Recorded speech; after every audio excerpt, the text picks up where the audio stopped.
Assalamualaikum warahmatullahi wabarakatuh. Alhamdulillahilladzi hadana lihada wa ma kunna linahtadiya laula an hadanallah.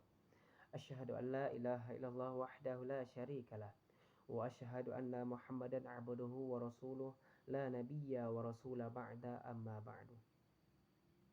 Allahumma salli ala sayyidina Muhammad wa ala ali sayyidina Muhammad. Baiklah, saya memperkenalkan diri Rifan Hamdani, NIM 2121291 dari kelompok 5. Ingin membacakan materi perdiskusian tentang asbabun nuzul. Baiklah, langsung saja. Yang pertama, pengertian asbabun nuzul. Asbab adalah bentuk jamak dari kata sabab yang dalam bahasa Indonesia biasa diartikan sebab, alasan, motif, latar belakang, dan lain-lain. Jadi asbabun nuzul adalah sebab-sebab turun, alasan-alasan turun, motif atau latar belakang turunnya ayat-ayat Al-Quran. Secara terminologi, asbabun nuzul adalah suatu peristiwa yang menjadi sebab turunnya sebuah ayat atau beberapa ayat Al-Quran yang pembicaranya berkaitan erat dengan peristiwa tersebut atau sebagai penjelas mengenai sesuatu hukum pada saat peristiwa itu terjadi. Definisi asbabun nuzul sebagaimana dikemukakan di atas mengesankan pengertian terhadap pembagian ayat-ayat Al-Quran menjadi dua kelompok besar.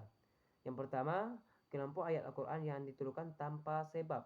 Kedua, kelompok ayat Al-Quran yang diturunkan karena sesuatu atau sebab tertentu.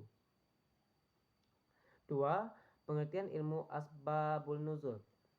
Ilmu asbabun nuzul adalah ilmu yang dengannya diketahui sebab turunnya sesuatu ayat atau beberapa ayat Al-Quran yang hanya dapat diperoleh melalui riwayat para sahabat, baik dialaminya secara langsung bersama dengan Rasulullah SAW maupun sendiri. Lanjut, B. Faidah-faidah mengetahui asbabun nuzul. 1. Mengetahui hukum Allah secara tertentu terhadap apa yang diriwayatkannya, disyaratkannya. 2. Mengetahui hikmah di balik persyariatan sebuah hukum. 3. Menjadi penolong dalam memahami makna ayat dan menghilangkan kemusyrikan di sekitar ayat itu. C. Jalan-jalan mengetahui asbabun nuzul. Jalan mengetahui sebab nuzul adalah riwayat dan penjelasan dari orang yang turun menyaksikan suasana turun ayat tersebut. Adapun lafaz-lafaz yang dipergunakan para ulama untuk menerangkan sebab nuzul ialah tegas, jelas, sahih. Disebut sababun nuzul al-ayah kada, sebab turun ayat ini adalah, atau dikatakan di belakang sesuatu riwayat, maka turunlah ayat ini. Umpamanya, beberapa orang dari Bani Tamim memperoleh oleh Bilal, maka turunlah ayat ya ayyuhalladzina amanu ya yashkhar qaumun. Juga dapat kita pahamkan sebab nuzul ayat itu apabila diriwayatkan setelah Nabi menerima suatu pertanyaan. D. Macam-macam asbabun nuzul dan contoh-contohnya. Dari segi bentuknya, asbabun nuzul dapat dibagi dua, yaitu 1. Bentuk peristiwa, 2. Bentuk pernyataan. A. Contoh yang diturunkan pada suatu peristiwa. Rasulullah Shallallahu Alaihi Wasallam pada suatu ketika mengutus Marsad al-Ghanami pergi ke Mekah untuk menjemput kaum Islam yang lemah-lemah yang masih tinggal bermukmin di sana. Maka Marsad dijumpai oleh seorang perempuan musyrik yang sangat cantik dan hartawan, masih yang jauh cinta kepadanya. Perempuan itu mengajak melakukan pekerjaan zina. Maka permintaan itu sudah tentu ditolaknya. Marsad tiada mau menuruti hajat perempuan tersebut karena berlawanan dengan kehendak syarak. Kemudian karena perempuan itu telah sangat jatuh cinta kepada Marsad, maka ia meminta maaf agar Marsad sudi mengawininya dan sudi menjadi suaminya. Permintaan ini diterima oleh Marsad, tetapi setelah mendapat keizinan dari Rasulullah SAW. Ketika Marsad telah sampai kembali ke Madinah, ia ceritakan peristiwa itu dan memohon keizinan Rasulullah untuk menikahi perempuan yang dia temukan tadi. Pada kala itu turunlah ayat yang artinya, dan janganlah kamu menikahi wanita-wanita musyrik sebelum mereka beriman. Sesungguhnya wanita budak yang mukmin lebih baik daripada wanita musyrik, walaupun dia menarik hatimu. Dan janganlah kamu menikahkan orang-orang musyrik dengan wanita mukmin,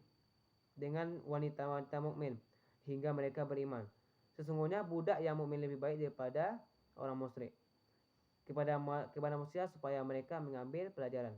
Quran surah Al-Baqarah ayat 221. B. Contoh ayat yang diturunkan sesudah pernyataan, yaitu Quran Surah Al-Baqarah ayat 219 yang artinya, dan mereka bertanya kepadamu apa yang mereka nafkahkan.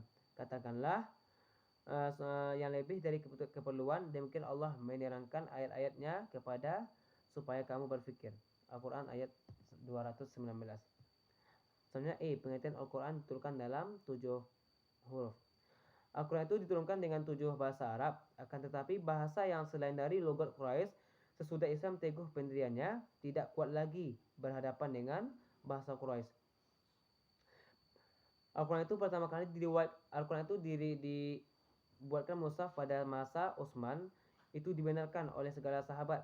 Mushaf yang kita anut pada saat sekarang ini ialah mushaf yang dibuat oleh Utsman ibn Affan. Selanjutnya F. Mengapa asbabun nuzul diperlukan dalam memahami Al-Quran?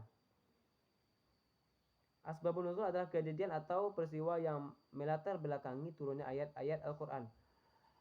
Az-Zarqani dan As-Suyuti mensinyalir adanya kalangan yang berpendapat bahwa mereka beranggapan mencoba memahami Al-Quran dengan meletakkannya ke dalam konteks historis sama dengan membatasi pesan-pesannya pada ruang dan waktu tertentu. Ungkapan senada dikemukakan oleh Ibnu Daqiq al-Aid. Dalam pernyataannya, penjelasan terhadap asbabun nuzul merupakan metode yang kondusif menginterpretasikan makna-makna Al-Quran. Dalam uraian yang lebih rinci, Az-Zarqani mengemukakan urgensi asbabun nuzul dalam memahami Al-Quran, yaitu sebagai berikut. 1.